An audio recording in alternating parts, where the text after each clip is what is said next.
شیخ صاحب کی تلاوت کے بعد کم از کم 15-20 دوستوں نے مجھ سے ریکویسٹ کی ہے، بلکہ انہوں نے مجھے کہا ہے کہ چشتی صاحب سے ریکویسٹ کی جائے، تو انشاءاللہ ان معزز مہمانوں کے بعد پھر چشتی صاحب سے درخواست کی جائے گی کہ وہ ہمارا اعزاز ہے، ہماری آنر ہے۔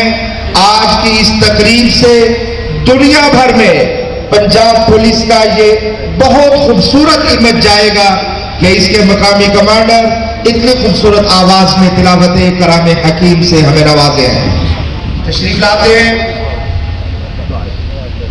صرف چند منٹ کے لیے آپ کی محبت، آپ کے ذوق، آپ کی چاہت کے پیش نظر محترم جناب جمشید چشتی صاحب ڈپٹی سپرنٹینڈنٹ پولیس فیصل آباد اور چند منٹ کے لیے اپنی تلاوت کلام حکیم سے نواز دیں۔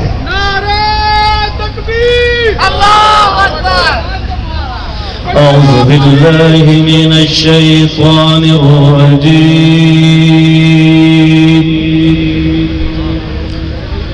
بسم الله الرحمن الرحيم.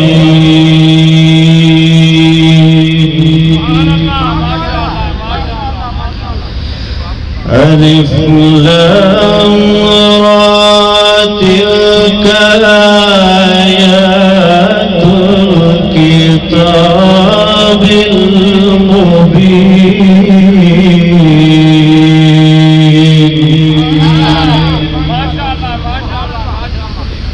إنا أنزلناه قرآنا عربيا لعلكم تعقلون.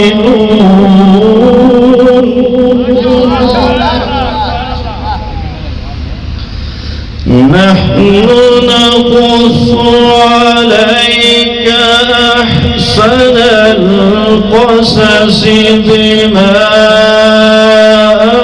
أوحينا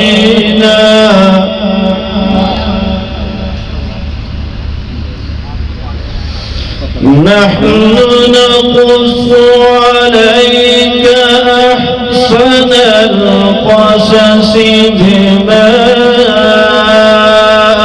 أوحينا إليك هذا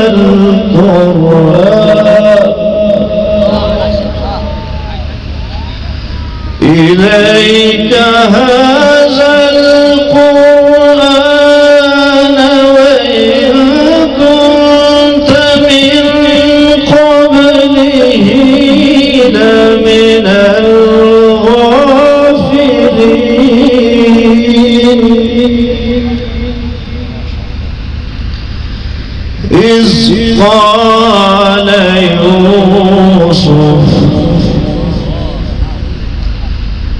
إذ قال يوسف لأبيه يا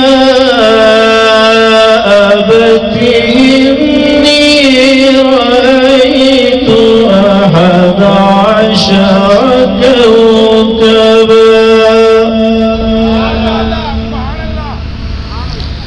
11 كوكبا